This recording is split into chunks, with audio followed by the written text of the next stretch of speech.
Hello guys, current affairs funda में आप सभी का स्वागत है। मैं हूं आपके साथ अभिषेक शर्मा। और आज के इस वीडियो सेशन में हम 2 दिसंबर तक के सभी इंपॉर्टेंट करंट अफेयर्स कवर करने वाले हैं। हमेशा की तरह आप इस वीडियो को अंत तक जरूर देखिएगा। आज भी आपको काफी कुछ जानने के लिए मिलेगा। सेशन की शुरुआत करने से पहले आप सभी को बताना चाहूंगा, यदि आप हमारे daily current affairs PDF, weekly PDF, monthly PDF और हर महीने के banking and economic awareness PDF चाहते हैं तो करंट अफेयर्स फंडा का 1 मेंबरशिप प्लान आप ज्वाइन कर सकते हैं, जिसका लिंक आपको वीडियो के डिस्क्रिप्शन में या फिर फर्स्ट कमेंट में मिल जाएगा। आपको बता दें, इस 1 ईयर मेंबरशिप प्लान के तहत जितना भी हमारा पीडीएफ कंटेंट है वो हम आपको 1 साल तक के लिए प्रोवाइड कराते हैं, जिसे आप डाउनलोड कर सकते हैं, प्रिंट आउट भी निकलवा सकते हैं। इसके लिए चाहे तो आप करंट अफेयर्स फंड ऐप को यूज़ कर सकते हैं या फिर अपने लैपटॉप या सिस्टम की मदद से वेब लॉगिन भी कर सकते हैं। कोई भी आपका एग्जाम हो, बैंकिंग, एसएससी, रेलवे या फिर स्टेट पीसीएस, जहाँ पर भी जनरल अवेयरनेस या करंट अफेयर्स पूछे जाते हैं, सभी एग्जाम्स के लिए हमारा पीडीएफ कंटेंट काफ़ी यूजफुल है। इस पीडीएफ कोर्स में हम आपको RBI circulars, financial awareness, digital awareness, banking awareness, general and economic awareness सब कुछ प्रोवाइड करा रहे हैं। आरबीआई सर्कुलर्स की बात करें तो आईबीपीएस पीओ मेंस एग्जामिनेशन में यहाँ से क्वेश्चंस पूछे गए थे, क्योंकि मेन सिलेबस का हिस्सा था आरबीआई सर्कुलर्स। आगे आने वाले जितने भी आपके बैंकिंग मेंस एग्जामिनेशन है, वहाँ पर भी आरबीआई सर्कुलर से क्वेश्चंस पूछे जाने की काफ़ी संभावनाएं हैं, तो आपको ये पढ़कर जाने हैं। आरबीआई सर्कुलर्स आप खुद से पढ़ सकते हैं, आरबीआई की वेबसाइट पर अवेलेबल रहते हैं, पर वहाँ काफ़ी लेंदी होते हैं। फाइनेंशियल और इकोनॉमिक टर्म्स काफ़ी यूज़ होती है, तो आपको समझने में समय लग सकता है, टाइम कंज्यूमिंग प्रोसेस है। इसी काम को आसान बनाया करंट अफेयर्स फंडा ने। हमने जितने भी आरबीआई सर्कुलर्स हैं पिछले कुछ महीनों के, खास करके 5-6 महीनों के, उन्हें काफ़ी इजी लैंग्वेज में पीडीएफ फॉर्मेट में रेडी किया है, ताकि आपको समझने में आसानी हो। हर आरबीआई सर्कुलर के साथ आपको एमसीक्यूज मिल जाएंगे प्रैक्टिस करने के लिए, और जितना भी रिलेवेंट फैक्ट्स एंड डेटा है सब इंक्लूड किया गया है। जो इरेलेवेंट थिंग्स है, जो आपके एग्जाम पॉइंट ऑफ व्यू से महत्वपूर्ण नहीं है, उन्हें हटा दिया गया है। कंप्लीट बैंकिंग अवेयरनेस में पढ़ाई गई है, न केवल आपके बैंकिंग मेंस एग्जामिनेशन में, बल्कि अगर आप बैंकिंग इंटरव्यूज देते हैं, जैसे आईबीपीएस पीओ, आरआरबी पीओ और SBI PO, RBI grade B, इन इंटरव्यूज में जो बैंकिंग नॉलेज आपसे पूछी जाती है, उसे भी आप आंसर कर पाएंगे इस कोर्स को पढ़कर। एसएससी, रेलवे, स्टेट पुलिस जैसे एग्जाम्स में भी आप अच्छा परफॉर्म कर पाएंगे, क्योंकि कंप्लीट इंडियन इकोनॉमी से पढ़ाई गई है। इकोनॉमिक क्वेश्चंस आप सोल्व कर जाएंगे। इंश्योरेंस सेक्टर से संबंधित जितने भी बेसिक्स होते हैं, उसके लिए एक डेडिकेटेड चैप्टर इसमें दिया गया है। वहाँ से बेसिक्स आपके क्लियर हो जाएंगे, जैसे इंश्योरेंस की क्या हिस्ट्री भारत में रही है, ड्यूरिंग द ईयर कैसे इवॉल्व हुआ, लाइफ इंश्योरेंस की शुरुआत कैसे हुई, जनरल इंश्योरेंस की शुरुआत कैसे हुई, री इंश्योरेंस की कंपनी कौन सी है, एफडीआई कितना अलाउ है, ठीक है, और कब प्राइवेट सेक्टर को जो है मंजूरी मिली भारत में इंश्योरेंस के लिए। तो ये सब आपको इसी कोर्स में मिल जाएगा। तो ए टू जेड सब कुछ आपको एक पीडीएफ कोर्स में प्रोवाइड करा है, वो भी 1 साल की वैलिडिटी के साथ। तो पूरे साल भर जितने भी आपके एग्जाम्स होंगे, जहाँ पर भी जनरल अवेयरनेस या करंट अफेयर्स पूछे जाते हैं, केवल यही कोर्स आपका इनफ रहने वाला है। तो ये आपको मिलेगा कहाँ पर? करंट अफेयर्स फंडा ऐप पर। ऐप का लिंक वीडियो के डिस्क्रिप्शन में दिया गया है और फर्स्ट कमेंट में पिन कर दिया गया है। तो लिंक पर क्लिक कीजिए, ऐप को इंस्टॉल कीजिए। लॉगिन करने के बाद ये कोर्स आप बाय कर पाएंगे। फिर भी कोई डाउट आपका रहता है तो हमारा कस्टमर केयर नंबर है 8448169188, इस पर आप कॉल कीजिए या फिर व्हाट्सएप करके भी जानकारी प्राप्त कर सकते हैं। तो बिना किसी देरी के शुरुआत करेंगे इस वीडियो सेशन की। सेशन की शुरुआत हमेशा की तरह क्वेश्चन ऑफ द डे से करेंगे, जिसका आंसर आपको अभी कमेंट बॉक्स में करना है। पूछना है कि 2025-26 की दूसरी तिमाही में भारतीय जीडीपी वृद्धि दर क्या थी? What was India's GDP growth rate in quarter second of 2025-26? Option है 7.2%, 9.1%, 7.8% या फिर 5.6%। जल्दी से आंसर कर दीजिए, फिर हम आगे बढ़ते हैं। और इस तरह के क्वेश्चन यदि आप प्रैक्टिस करना चाहते हैं तो मैं टेलीग्राम पर जरूर ज्वाइन कीजिएगा। करंट अफेयर्स फंडा नाम से हमारा टेलीग्राम चैनल है।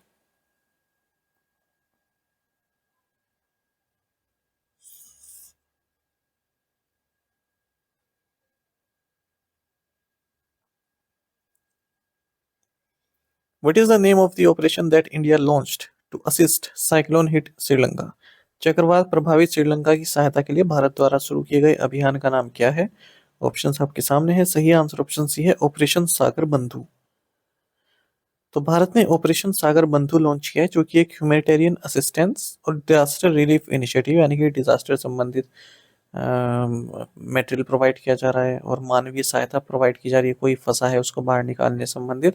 कहाँ पर? श्रीलंका में, क्योंकि श्रीलंका में साइक्लोन दितवा ने हाल ही में काफ़ी तबाही मचाई है, फ्लड की सिचुएशन आई, लैंडस्लाइड्स हुई हैं और जो जीवन है वो अस्त व्यस्त हो गया है। तो 4.5 tons of dry rations, 2 tons of fresh rations, ये भी आईएनएस विक्रांत और आईएनएस उदयगिरी द्वारा भेजे गए श्रीलंका में। साइक्लोन स्टॉर्म दितवा की बात करें तो काफ़ी डेडली ट्रॉपिक साइक्लोन रहा है, काफ़ी हैवी रेन्स इसके कारण श्रीलंका में, और जो सदर्न इंडिया है जैसे तमिलनाडु, पुडुचेरी, केरल, यहाँ पर देखने के लिए मिली है। Which Indian state top the rankings for domestic tourist visits? घरेलू पर्यटक यात्राओं की रैंकिंग में भारत का कौन सा राज्य शीर्ष पर है? ऑप्शंस आपके सामने है। सही आंसर ऑप्शन डी है उत्तर प्रदेश। तो टूरिज्म सेक्टर भारत में बढ़ा है। 2,948.19 मिलियन डोमेस्टिक टूरिस्ट विजिट्स हुई हैं 2024 में, ऐसा इंडिया टूरिज्म डेटा कंपेंडियम 2025 में बताया गया है। और 2021 की अगर हम बात करें तो 11.05% टूरिज्म था, मतलब इंक्रीज देखने के लिए मिला था। 2022 में 155.45%, 2023 में 45% और 2024 में 17.51%। 3 स्टेट जो कि नॉर्थ इंडिया से आते हैं, उत्तर प्रदेश, राजस्थान, हिमाचल प्रदेश, ये टॉप 10 में अपनी जगह बना पाए हैं। यूपी टॉप पोजीशन पर है, यानी कि सबसे ज्यादा domestic tourist Uttar Pradesh visit किए हैं। उसके बाद फिर तमिलनाडु, कर्नाटक एंड आंध्र प्रदेश।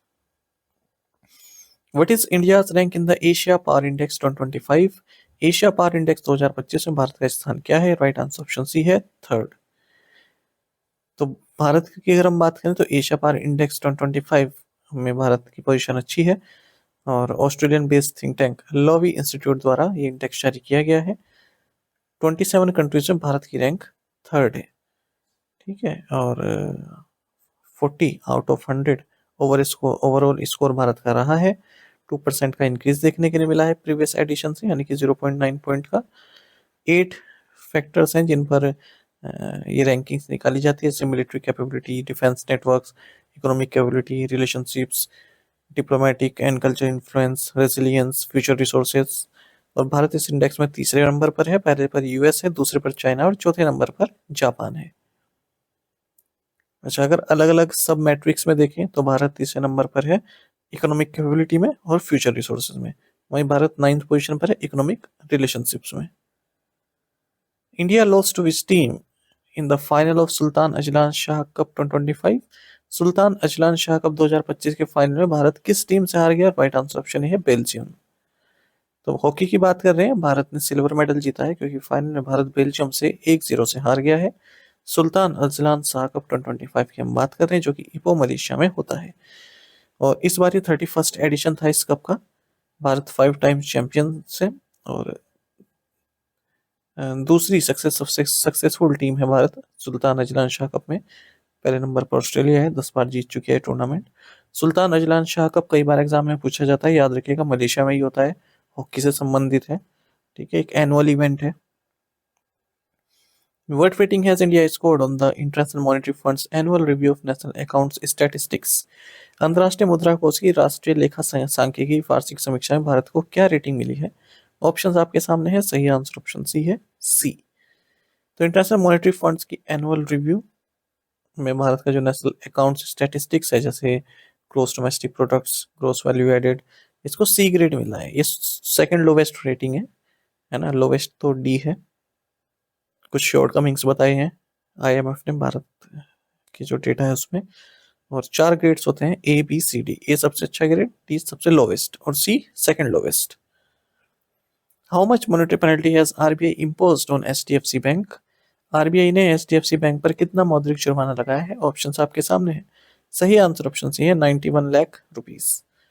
तो रिजर्व बैंक ऑफ इंडिया ने 91 लाख रुपीस की मॉनेटरी पेनल्टी लगाई है एचडीएफसी बैंक लिमिटेड पर, ठीक है। और क्योंकि आरबीआई के जो डायरेक्शंस हैं, interest rate on advances, guidelines on managing risk and code of conduct in outsourcing of financial services by banks, know your customer, तो इनका अनुपालन आरबीआई ने नहीं किया है।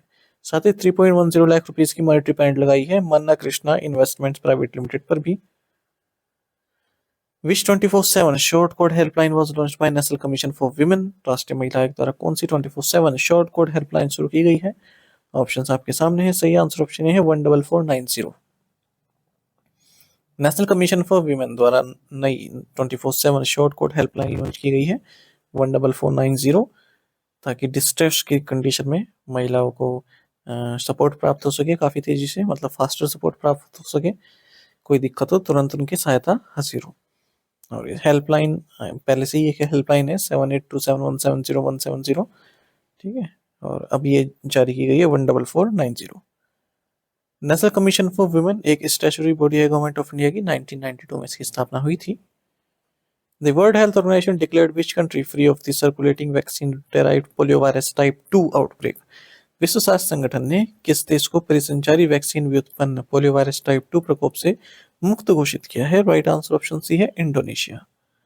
तो वर्ल्ड हेल्थ ऑर्गेनाइजेशन विश्व स्वास्थ्य संगठन ने ऑफिशियली आधिकारिक तौर पर इंडोनेशिया को फ्री डिक्लेयर कर दिया है circulating vaccine derived poliovirus type 2 outbreak से, है ना। मासिव वैक्सीनेशन कैंपेन इंडोनेशिया में चला जून 2024 से ही, कोई भी केस यहाँ पर देखने के लिए नहीं मिला है। IDFC first bank sign an MOU with which organisation as an approved corporate partner?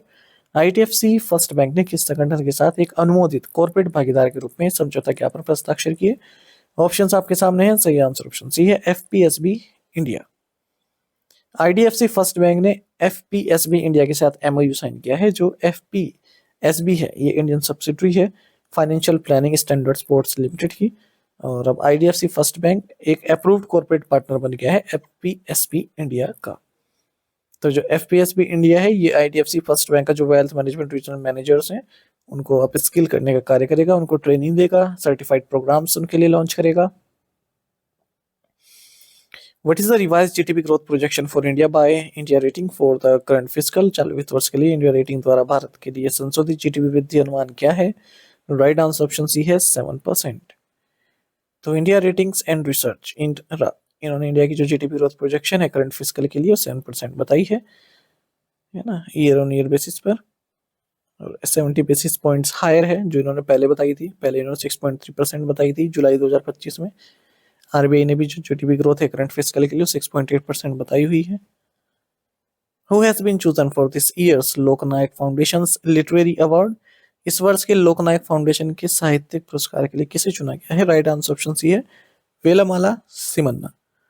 वेलमाला सिमन्ना जिन्होंने 100 से ज्यादा बुक्स पब्लिश की हैं, फॉर्मर हेड हो चुके हैं department of Telugu Andhra university के, इन्हें इस साल के लोकनायक फाउंडेशन लिटरेसी अवार्ड से सम्मानित किया गया है। 2 लाख रुपए कैश प्राइज में दिया जाता है। विच मूवी या which film won best feature film and best music awards at 2025 Mosaic international south Asian film festival in Canada? Canada में 2025 मोसाइक अंतर्राष्ट्रीय दक्षिण एशियाई फिल्म महोत्सव में सर्वश्रेष्ठ फीचर फिल्म और सर्वश्रेष्ठ संगीत पुरस्कार किसने जीता? राइट आंसर ऑप्शन ए है पायर। तो काफी चर्चा में रही 2025 में ये वाली फिल्म, विनोद कापरी की फिल्म है Pyre. 2025 Mosaic international south Asian film festival में भी इसे अवार्ड मिला है। ये फेस्टिवल कनाडा में हुआ है। बेस्ट फीचर फिल्म और बेस्ट म्यूजिक का अवार्ड इसको दिया गया है। सितंबर में भी इस फिल्म ने बेस्ट फिल्म ऑडियंस अवार्ड जीता था 16 Chicago South Asian film festival में। Which club won the MLS eastern conference trophy? किस क्लब ने MLS ईस्टर्न कॉन्फ्रेंस ट्रॉफी जीती? राइट आंसर ऑप्शन ए है इंटर मियामी। तो लायनल मेसी के कैरियर की 47 कैरियर ट्रॉफी रही है। 47 कैरियर ट्रॉफी अब लायनल मेसी के पास है। इन्होंने हाल ही में MLS ईस्टर्न कॉन्फ्रेंस ट्रॉफी भी जीती है अपनी टीम के साथ।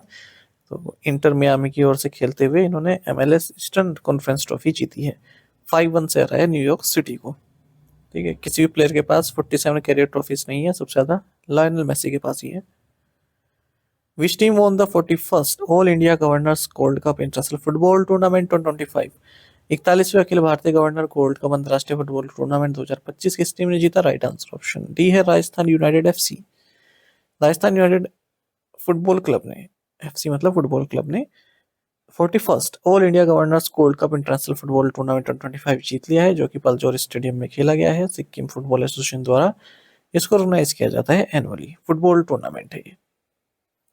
3.5 billion year old Martian crater was named after which Indian geologist?